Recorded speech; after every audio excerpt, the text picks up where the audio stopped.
Hey guys, good morning everyone. We hope you're all safe and sound and taking good care of yourself and your family as well. So on behalf of SISA, we welcome you all to the webinar for PCI SSF is replacing PA DSS. So what should be your next step? Well, I'm Bharat Malik. I lead the business development team here at SISA and will be moderating this session today. So some quick facts about SISA. So as you can see, SISA is a forensic-driven global cybersecurity company. We have got a presence in more than 14 countries, including Bangalore being our headquarters, which is India, and we are having our local presence in Texas. We are a trusted cybersecurity firm across the globe, having a customer base more than 2,000 plus customer across 40 plus countries.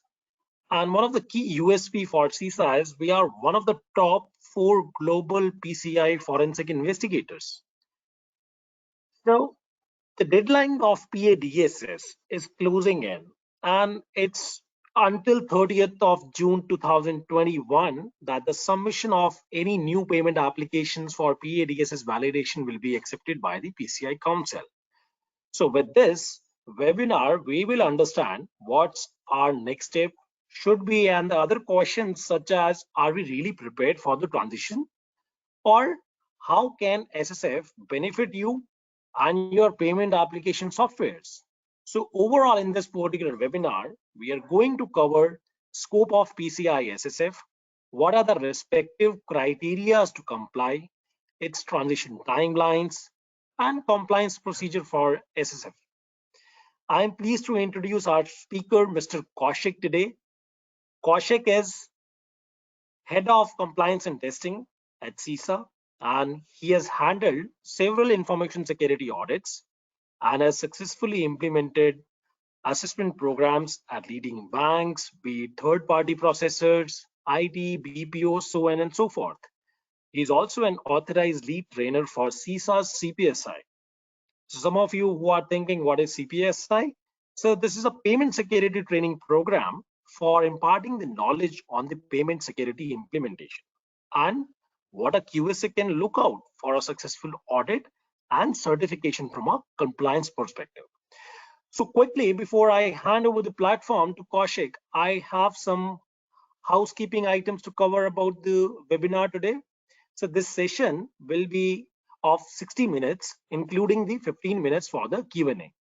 All the attendees will be muted automatically to enable the speakers to present without interruption. You can also submit your question that arise during the webinar through the Q&A section located below your screen.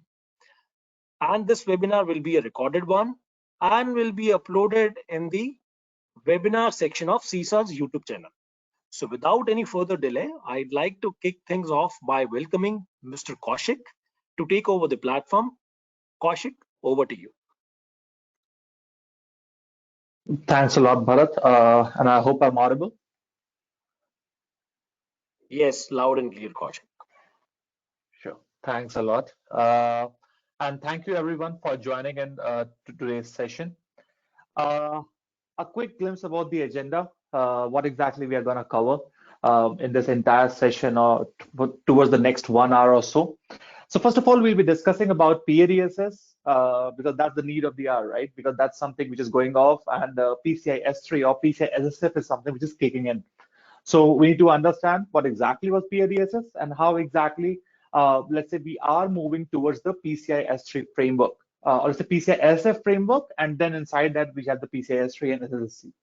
So an intro about the PA DSS, their timelines, what we are looking at, and then we'll try to understand that why exactly PCI SSC actually thought about coming up with an entire new framework, which is the PCI SSF framework, which is trying to, you can say, cover or trying to secure the application in one or the other, let's say, same manner. Means the objective towards the application security is the same, but the PA DSS and the PCI SSF framework are trying to achieve the same in two different perspectives, or let's say in two different methodologies altogether.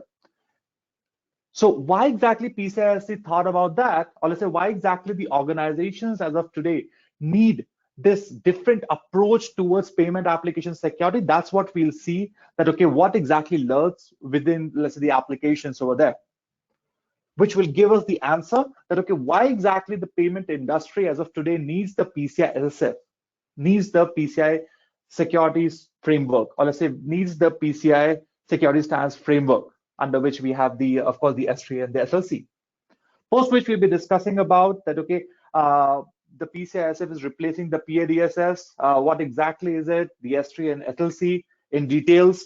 We'll go through the applicability of S3 and SLC standards, key benefits, the main part, that is the migration procedures and timelines, because I know majority of us will be looking forward to it, that what exactly are the timelines, how soon can I get migrated, what will happen to the old application, let's say the old payment application which is listed, and so forth.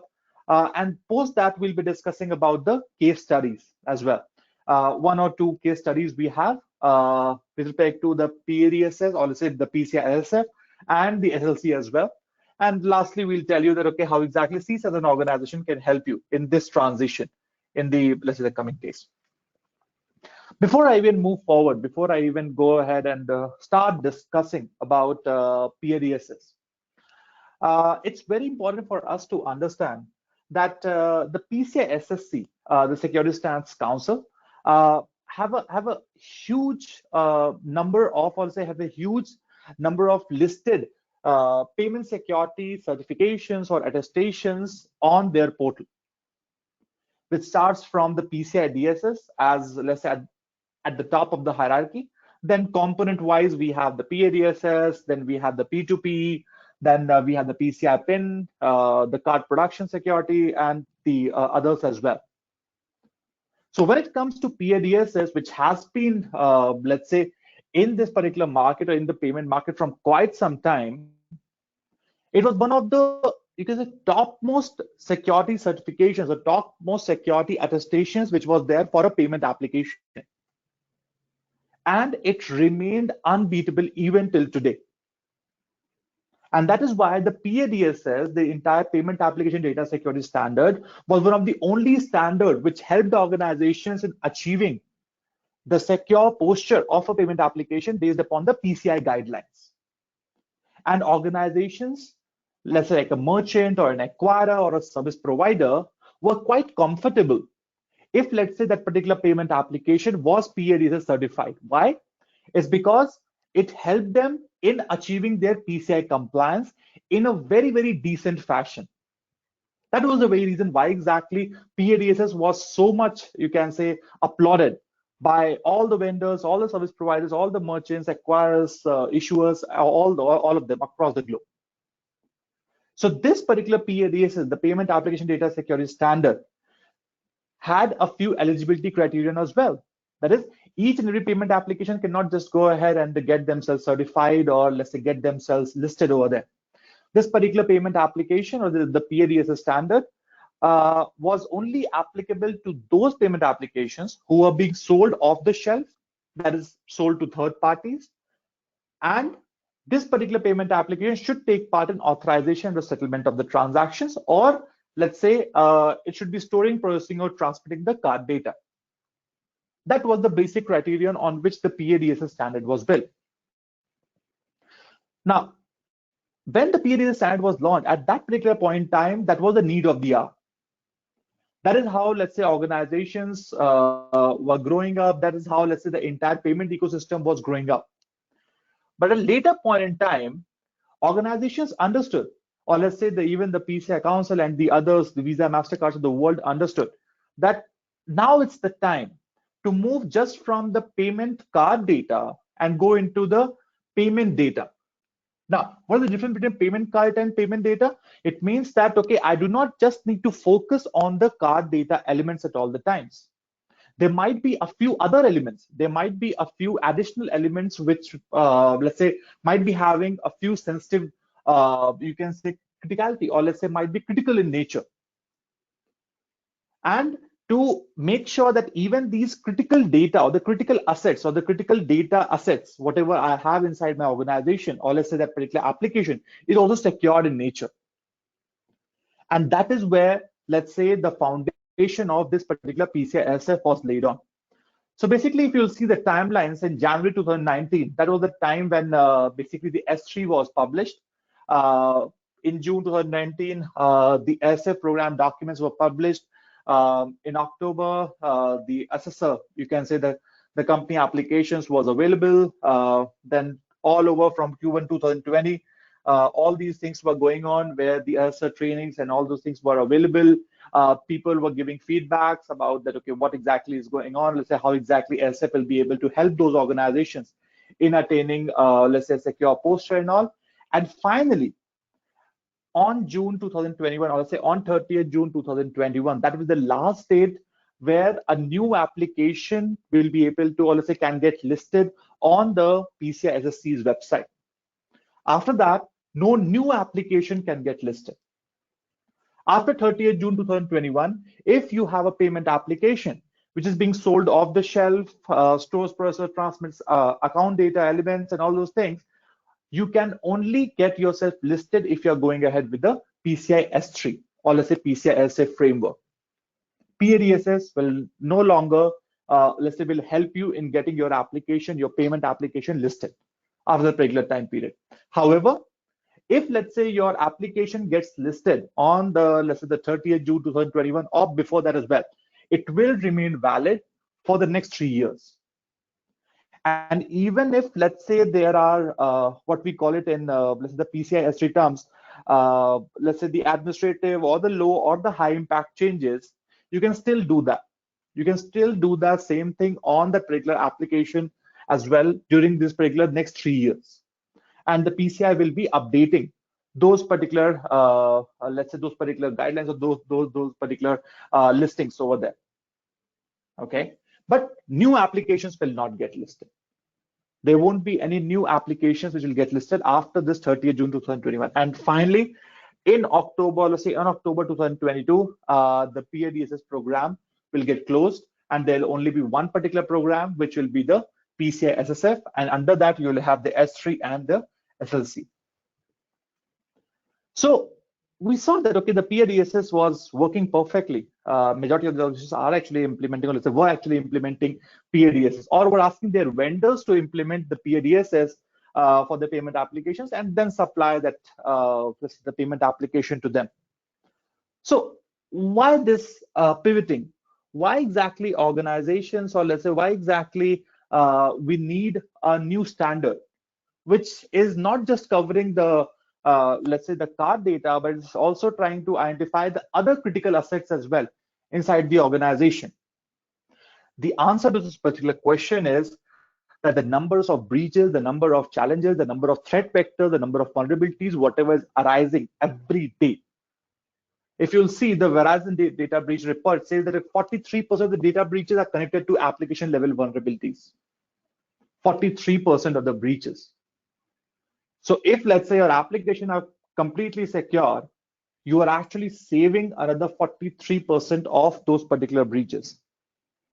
If you'll see the, let's say the latest, you can say the cybercrime damages, the global cybercrime damages, the index of it, you'll get to know that another, let's say another $6 trillion, worth $6 trillion is basically the global cybersecurity damage.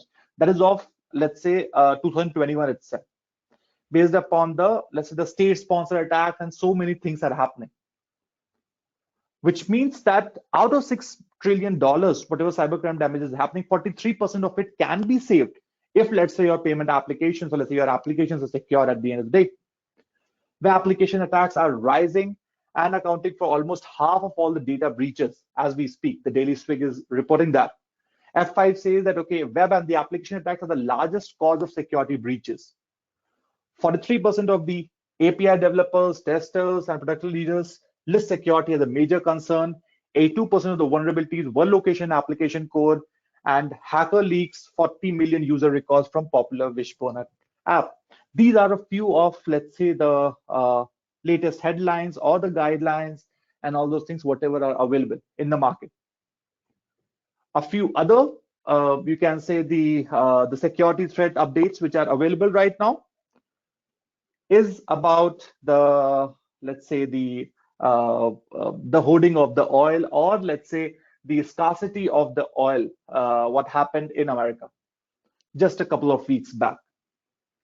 Now, that particular, let's say, attack, that particular thing, what happened was not because of the low oil production. Actually, it was a forced shutdown on the Colonial Pipeline. And it was basically a ransomware attack. So the dark side, that's a hacker group, actually took responsibility for it.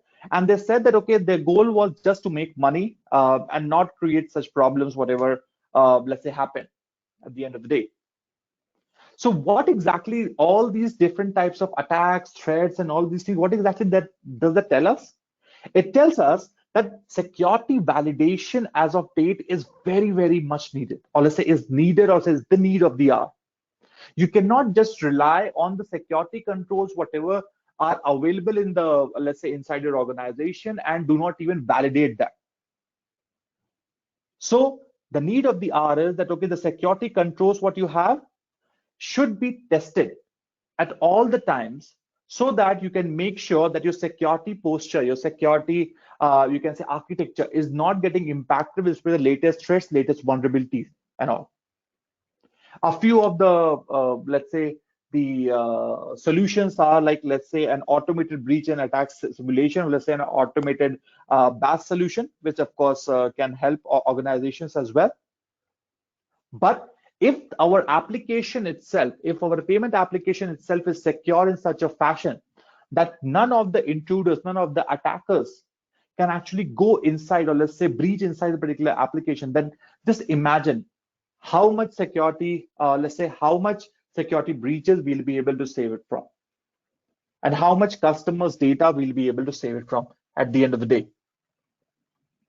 And that is what even you can see that the IoT devices, the Internet of Things, like let's say the global wearable payment device market is supposed to increase from $34,000 million as of 2020 to $66,000 million as of 2025, with a CAGR rate of 13.7% across the globe. So that is basically the factor which is driving the PCI SSF, which is driving basically the security framework from PCI. 7 million sensitive information records have been leaked. Another 45% of the application contain critical vulnerabilities. The attacks on the cyber attacks on the payment applications are increasing by 2x each and every year. The Fortune 500 companies are getting hacked based upon supply chain attacks. 68% business leaks are happening, feel their risk that, okay, they are increasing. And then supply chain attacks, of course, are increasing day by day. One of the, let's say, the latest case of supply chain attack was when the SolarWinds and the Code Curve, all of these breaches happened. There we understood that, okay, it was supply chain attack basically, and not just the organization getting impacted directly. So with these many challenges across in the market, it is very, very important that we just don't, you can say, rely on the security controls, whatever we have implemented at the boundary, or let's say at the peripheral. We have to secure the application itself, which is actually holding the entire data, which is storing, processing, or transmitting the entire data. Whether it's a payment application, whether it's the card data or account data, or it's any of the payment application data, whatever it is. But this application needs security.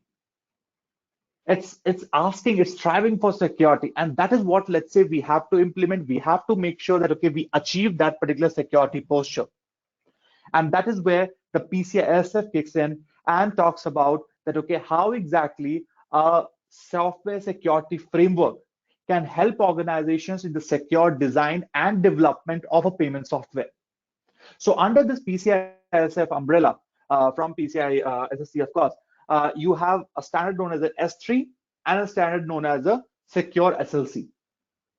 Now, if you try to understand S3, you will get to know, or let's say you will understand, let's say a bit of trick, that it's more or less similar to the PA DSS standard.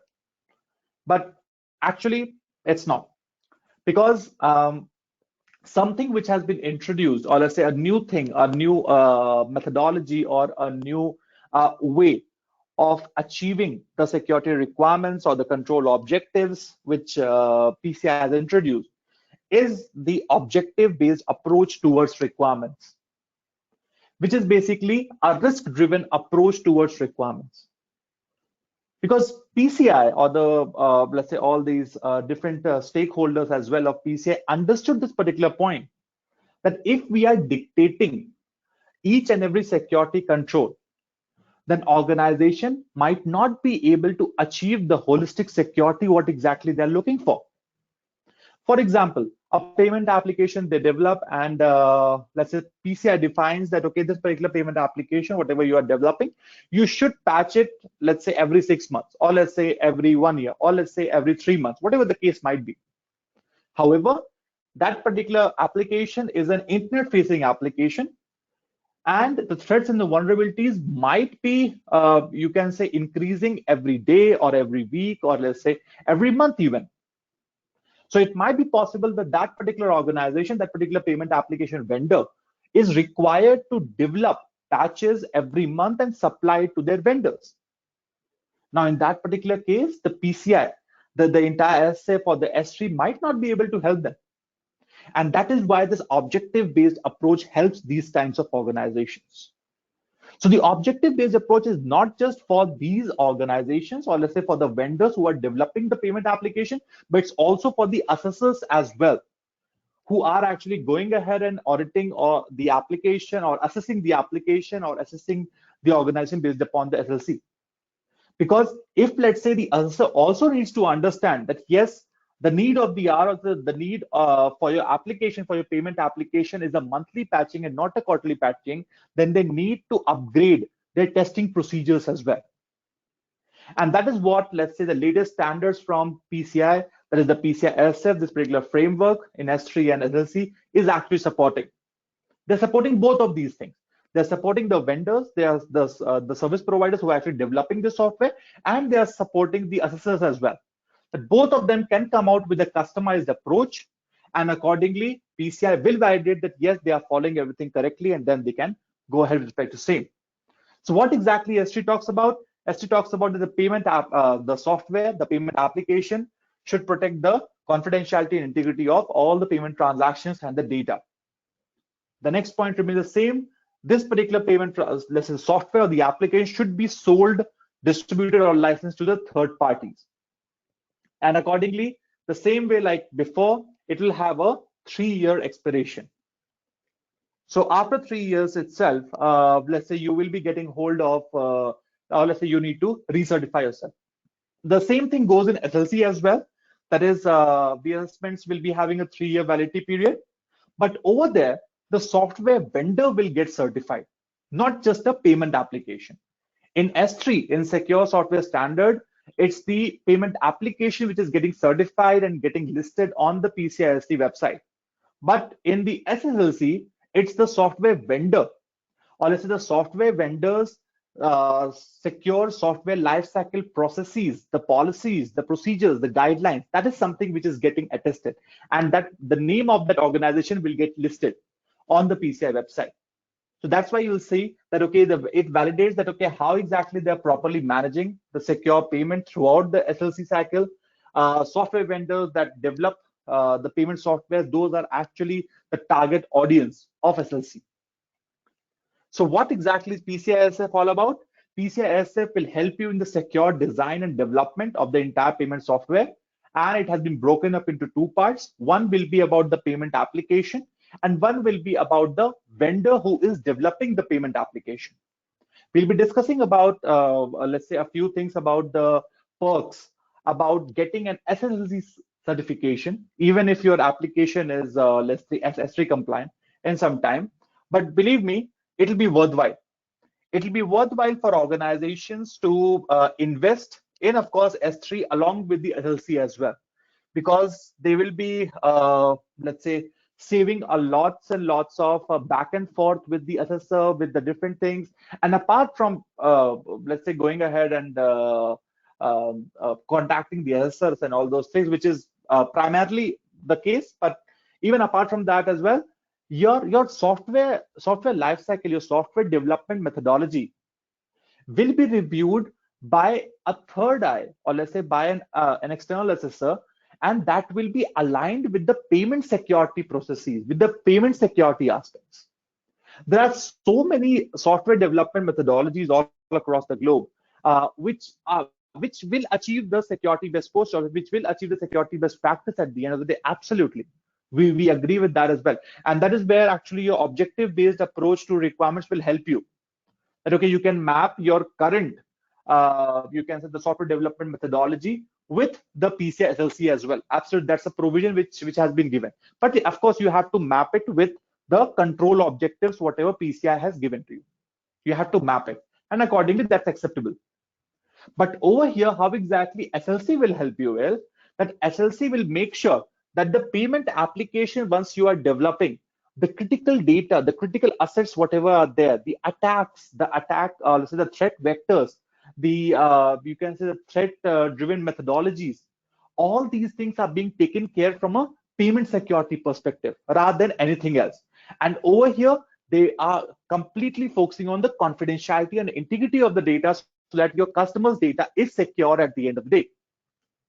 Now, if let's say your organization has to showcase compliance from a secure SLC and S3 framework, let's say S3 standard, then actually you have two standards being given by the PCI SSC at all the times. Then you have the validation, which you can basically do it from the, let's say, the secure SSC program guides, and the ROC is something which you have to submit if you are going ahead with secure SSC program. Or let's say if you are going ahead with S3, then you have to submit an ROV document over there to the PCI SSC. And accordingly, once PCI goes ahead and reviews and validates and says that yes, whatever you have submitted is actually correct and we have followed all the due diligence and all, then they will be listing you, or let's say your organization. When I say you or your organization, it means if you are going ahead with secure SLC, then your organization will get listed.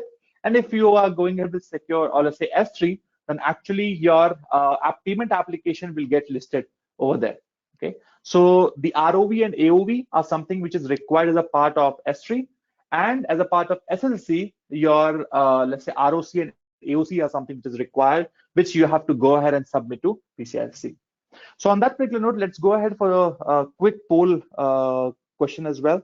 I believe we have some polls which are running.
All right. As we can see that when I plan to assess your application with PCI SSF guidelines, within a year is something which is, let's say, majority of the people are saying. Apart from that, 30% are there in a couple of months, and within 6 months, another 13%. All right, that's good to know. However, if you are looking forward to get your payment application listed in the near future, then 30th June is the timeline if you're getting it based upon the PA DSS. If your timeline is getting exceeded and if you are crossing this deadline 30th June, it's better that okay, you go with PCI S3, because after 30th June you might not be able to let's say list your payment application over there. Okay, so we understood about the threat vectors, we understood about the different application attacks, the hacks, the breaches, whatever is happening across the globe. We understood that okay, why exactly all these things are driving the stakeholders of the payment security space in coming up with a newer and updated version, a different kind of an approach towards payment security of the payment applications. where we talk about PCI SSF. Under PCI SSF, we have the let's say the PCI S3 and the PCI SSLC as the, let's say, the standards. And we saw that, okay, if we have to get ourselves listed, then what are the things we have to do as well. Now let's try to understand the applicability of S3 and SSLC standard. Now S3 standard will be applicable to all the payment software that are sold, distributed, or licensed, or are being given as a service payment solutions. And this particular software should be directly supporting or facilitating the payment transactions that store, process, or transmit the account data. I believe that majority of you might be familiar with the, let's say, the PCI terminologies as well, where they talk about that what exactly is an account data. So account data comprises of two things, that is the card data and sensitive authentication data. Inside the card data, you have the card holder account name, or the let's say the card holder name, the primary account number, the expiration date and service code. And the sensitive authentication data includes the PIN or the PIN block, the CV2 value. Based upon different payment brands, you might be having different names, but it's basically the 3-digit which is printed at the back of the card, or the 4-digit which is printed at the front of the card in the case of Amex. And apart from that, you will be having the full track data or the equivalent to AMB data. So 3 elements are there in the sensitive authentication data element list, and 4 elements are there in the card data. Combined, they are let's say configured, or let's say told as the account data. And then the payment software, let's say the intended for use on the PCI approved PTS POI device as well. This is the latest addition actually in the PCI S3 framework, or let's say in the PCI S3 standard as such. So recently in April 2021, just 1 month back or so, PCI released an updated version of the PCI S3 standard, in which they added one particular module, which is talking about the payment softwares which are actually deployed on the point of sale devices.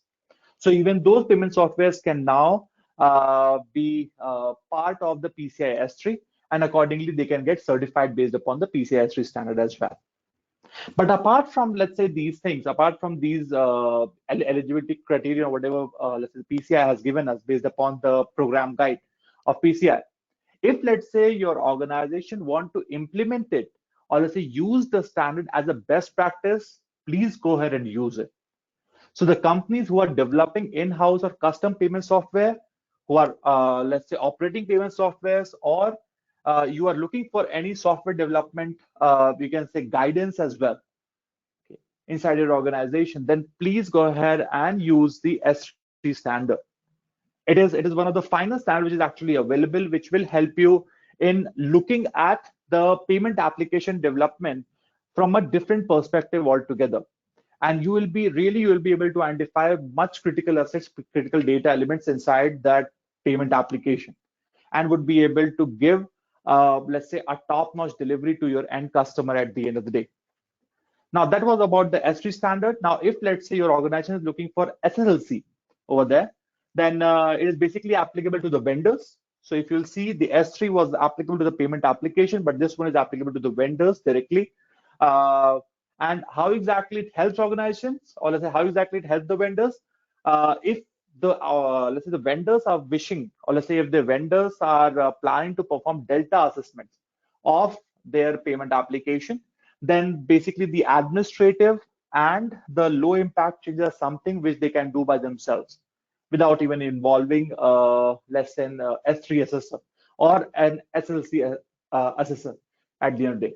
But if you are not, then when you made the low impact changes and all, then your assessor needs to actually validate it, and then only let's say you can go ahead. Of course, high impact changes, under the high impact changes, you have to go ahead and contact the assessor and get itself validated and all. But the administrative and low impact is something which you can do, or let's say the SSLC vendor can do it by themselves. Accordingly, submit let's say a change report to PCI SSC along with the AOB document. Accordingly, it will get listed over there. Okay. And apart from that, if of course you are a software development organization who are developing payment applications, but those are not dealing with card data, let's say, or let's say the payment data, the payment data space, at that particular point in time, you can go ahead and use the SSC standard to strengthen your software development lifecycle and bring portions from the threat vector, from the attack vector, from a threat modeling perspective, and achieve a holistic security from the SDLC perspective as well. Okay. So the key benefits of the PCI S3 over because of the PA DSS is that okay, it gives you a greater diversity of let's say of the software that can be assessed that was previously, of course, available.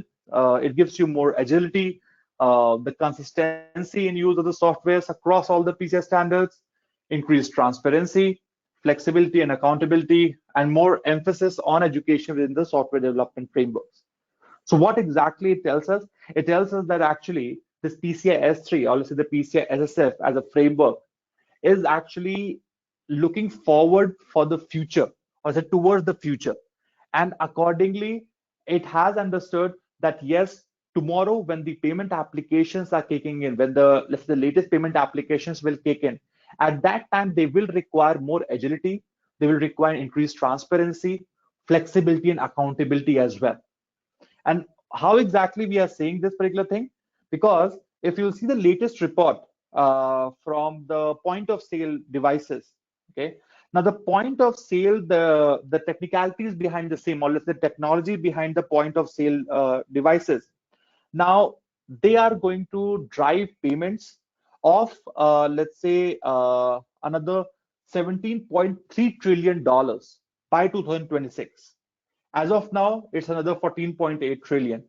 In 2021, it's around 14.8 trillion. If that much growth we are looking in over here, it means that the payment technology space, or let's say this POS device space or the payment application space, will be increasing, will be changing drastically in the coming months, or let's say in the coming years. And that's what we are getting ready for. And that is what this particular standard is getting ready for as we speak over here. Apart from that, if you'll see the, let's say the global online food delivery system. Now, the global online food delivery system actually in this pandemic in 2020 actually increased by 27%. The global expenditure over there went, let's say, to $136.4 billion globally, which was $107.4 billion in 2019, and is expected to grow exponentially and achieve another $182.3 billion by 2024. What exactly that tells us? It tells us that all of these food delivery and let's say the different things will be utilizing applications, payment applications at the end of the day to order the foods and of course to perform the payment as well. And even this payment technologies, the payment acceptance methodologies via the QR code or via the other technology, whatever are there in the market, that will keep upgrading and keep changing. So to adhere to all of these different security requirements or the technological requirements of the world, we need a particular standard which is more agile in nature and accordingly can help organizations in achieving that particular security posture.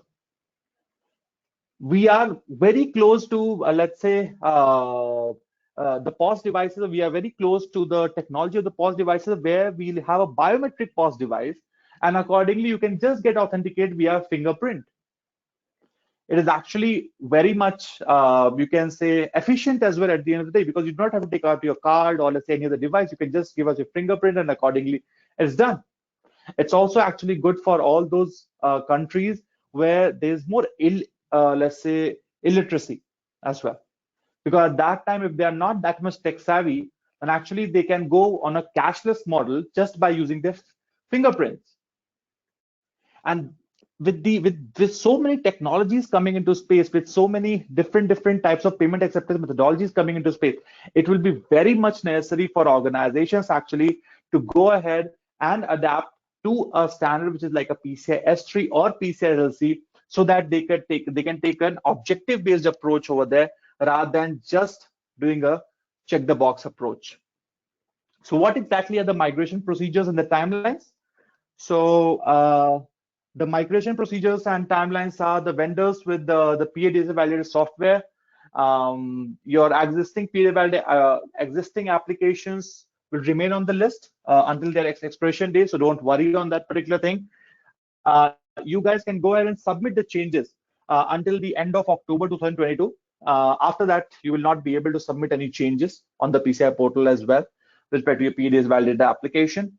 And the submission of new payments, or new payment application, as I told you some time back, it will just be till June 30th, 2021. After that, it will not be there.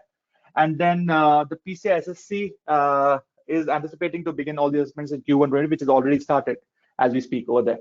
How exactly it will help the merchants, service providers, and acquirers? That first of all, from the PA DSS perspective, all the valid payment applications will be there till the end of October 2022 with no impact to the users at all. After October 2022, what will happen? These particular applications, the payment applications which are PA DSS certified, will go under the section of that they are good for deployment on the already existing infrastructure. Okay, that is what is actually going to change. That is what is going to happen. Okay, that for the existing infrastructure they can be deployed, but not for the new let's say infrastructure. So in PCI terms, what exactly is known as pre-existing deployments.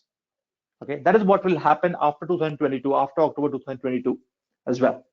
The valid payment software meeting, let's say the secure software standard, will be recognized by the PCI SSC list of valid payment software, and the listing will of course supersede the current list of valid payment applications when the PA DSS will get retired as well, or let's say after June 30, 2021, when it will get retired. After that, of course, it will get superseded, or let's say it will, let's say the new listing over there will come into perspective, and then accordingly things will change after that.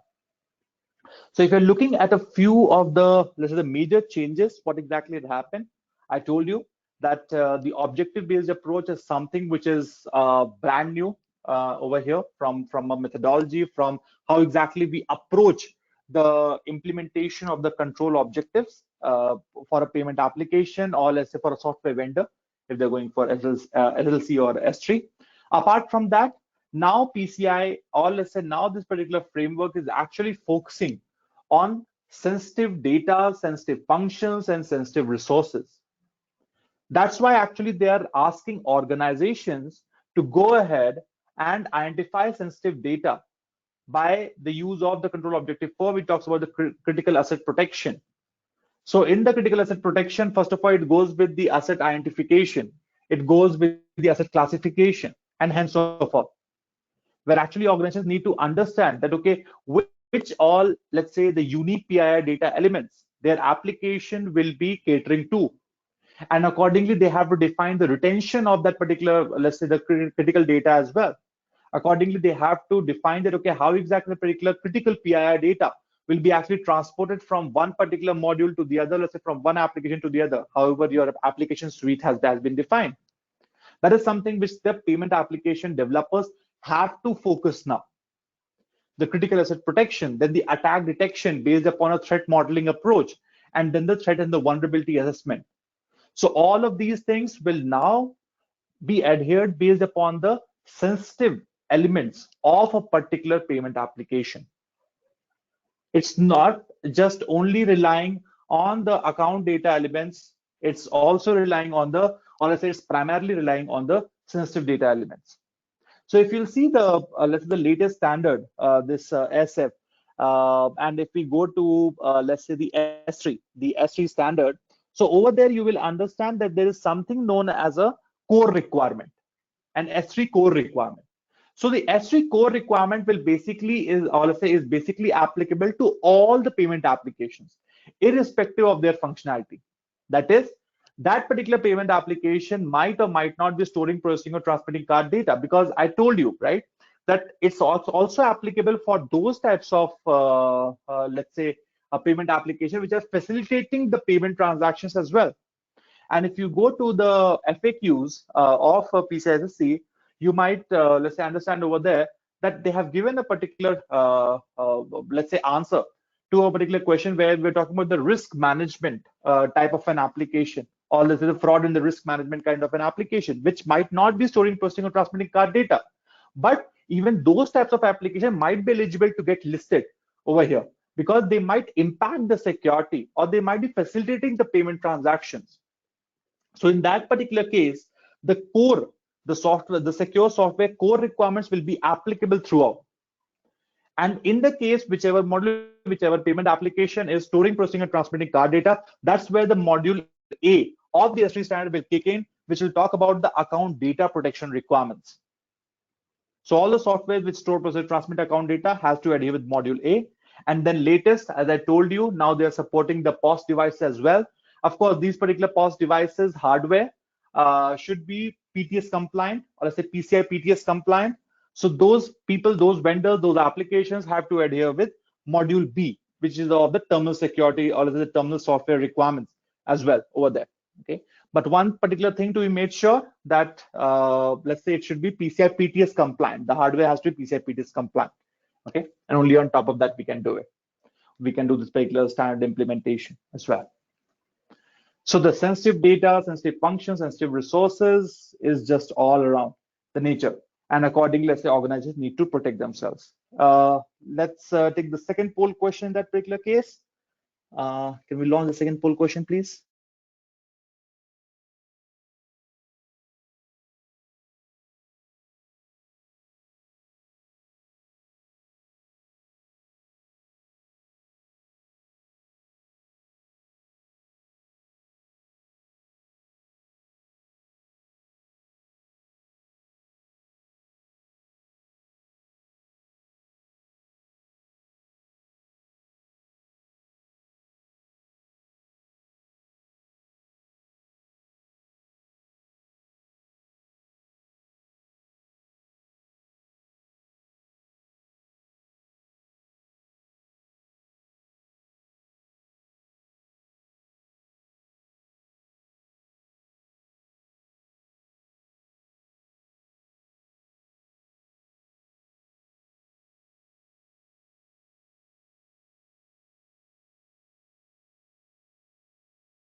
All right, so we have the answers that I'm not sure. We need help in analyzing our readiness. Goes for the maximum. Means, let's say a readiness assessment is something which you're looking for. Then with 29% that, okay, you are already engaged with the company who is already providing this. 17% say that, okay, you are good and you do not need any help, which is fantastic. And then 13% are saying that, okay, they need some help as well at the end of the day. That's good. All right. That gives a better clarity that, okay, how exactly organizations have been structured at the end of the day. Okay, let's go back. So migration from PA DSS to SSF, we saw that, okay, what will critical changes, what will different changes, what will you can say major big changes have come from let's say from a methodology perspective, from a few different things perspective. And all of these things will help organizations in making sure that these types of attackers or hackers, like the way, let's say you are looking at the screen, are not able to compromise your data at the end of the day. All right, they do not just go ahead and let's say compromise the encryptions and all those things and get hold of the data, right? So one particular case study actually, which we went through, or let's say which let's say has impacted a few of the organizations whom we interacted, was that, okay, they were having real challenges with respect to the critical asset identification and the critical asset classification as well, because this was a very let's say new approach from the PCI S3. So accordingly, let's say SISA helped that particular organization following the Octave risk assessment methodology, ISO 27005, and a few others, in making sure that, okay, they actually understand that which all critical assets their application, their payment application will be storing, processing, or transmitting. And accordingly, let's say they are close to achieving the let's say the S3 standard, also the S3 certification as well at the end of the day. And this particular customer, what we're talking about, is supporting more than 5,000 plus customers based upon the payment gateway, POS, and much more activities over there. From an SLC business case, let's say one of the most important requirements, what exactly that particular organization was looking for, is that how exactly the secure SLC will be helping them get rid of assessors. So we told them that, okay, you cannot get rid of assessors completely because, of course, high impact changes, you have to call the assessor at the end of the day. But if you are making administrative or low impact changes, then you can do it by, let's say, yourself. So for those of you who already know these terminologies is good. For those of you who doesn't, just to let's say help you understand. So the secure software assessments actually goes in two fashion. One is a full, or let's say a full detailed analysis where the entire scope, the entire payment application, the entire software vendors, let's say the entire environment is getting assessed, and the other is a delta. Okay, where let's say these types of applications, these types of basically changes are not introducing any new vulnerabilities or let's say any new functionalities and things like that, and they actually continue to meet applicable PCI SSC requirements as well at the end of the day.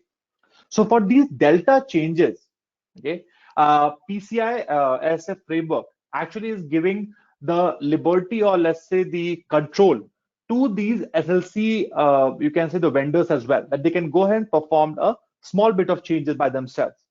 Now, of course, what exactly do you mean by this small bit of changes? It means that, okay, if there's an administrative change where, let's say how exactly you're describing your listing, your corporate identity or your software name, then all these things, of course, you can go ahead and change it by yourself by submitting a request to SSC and accordingly getting things done.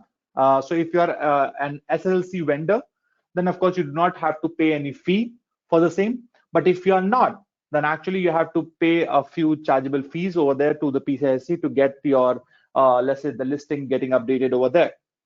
Now let's go to the low impact changes.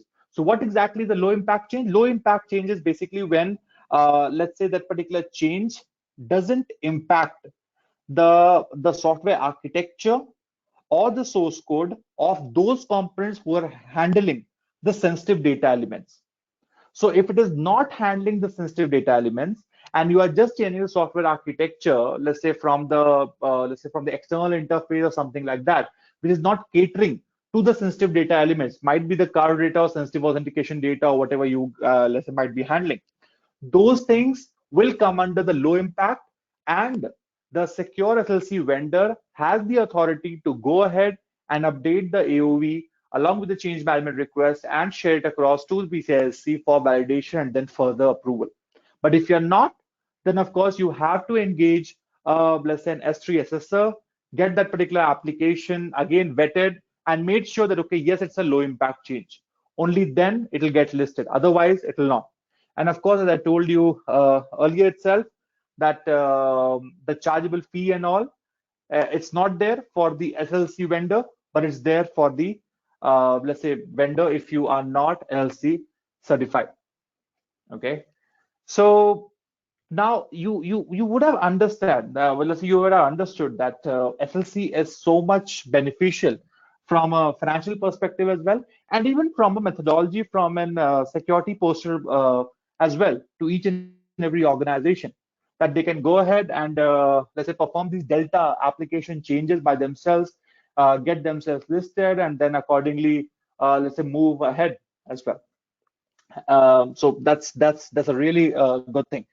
And how exactly SISA can help organizations in achieving this particular security, in achieving the particular SFS, that as of now SISA is both S3 and SLC assessor. So accordingly, organizations can help, or SISA can help organizations in achieving the certifications, the attestations of let's say both of these secure practices.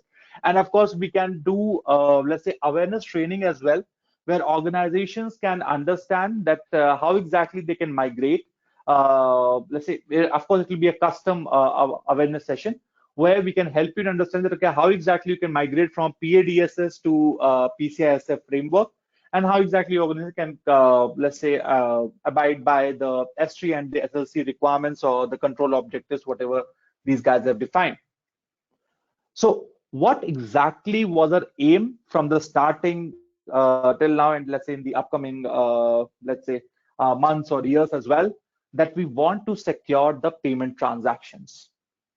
We are trying to secure the payment transactions as much as required.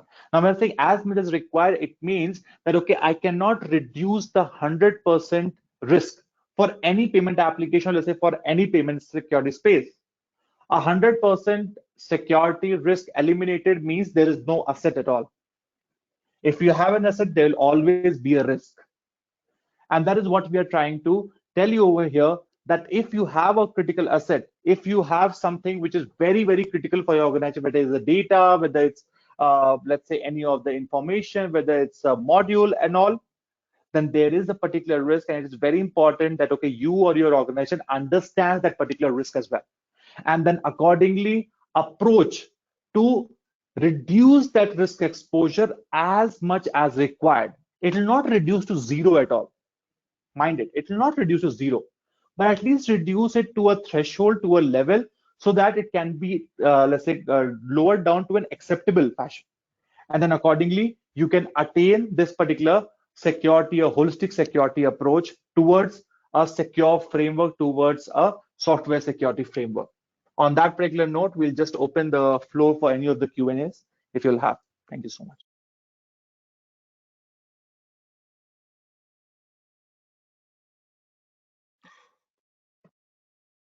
Yeah, thank you so much, Kaushik, for the lovely insights that we've got today for the PCI SSF and how it can be helpful for each and everyone out there today. So meanwhile, audience answers the poll. Let's take 3 questions.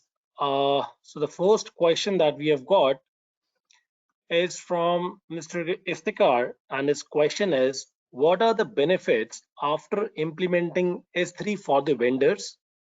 As in, I mean, the software development companies. So this is the question, Kaushik, if you can answer. Sure. So if, let's say, you are looking forward for your organization, let's say that, okay, how exactly it can help your organization, then SSLC is the standard, or let's say SSC is the, let's say, framework, not the framework, but okay, let's the standard which actually you have to adhere to, or let's say you have to get in compliance with. And how exactly it can help you? It can help you in making sure that, okay, whatever small, let's say, delta changes, whatever you are doing, you do not have to contact the SSR and get your application listed. You can directly contact SSC, get the application vetted, and accordingly, let's say, get the listing up to date as well. That's the first, you can say, monetary, you can say, the appreciation, or let's say the advantage what you can get. But apart from this monetary one, is that your organization's secured software development lifecycle will change drastically if you are going ahead with the PCI SSC framework, because let's say this particular standard, because this actually helps you in identification of all the critical assets, critical functions, critical resources, let's say the threats, whatever might be impacting your payment application, all those things, and accordingly give a different edge towards development of an application from a payment security perspective. So even these guys have come out with something that even the service providers which are actually connected with your software application, let's say the application development phase, even those guys actually will be coming under the scope of this. And then accordingly, whatever requirements they are let's say they are impacting, they will be getting assessed for as well. So from a security posture, it's let's say a good to go basis, and you should always go ahead with this. Yeah. Well, thank you so much, Kaushik, for the lovely answer. So we have got next question from John. So the question is, if I have a POS application which runs inside Android POS app, do I need to do PCI SSF assessment? Whether PCI SSF encryption and decryption algorithm is same as PADS?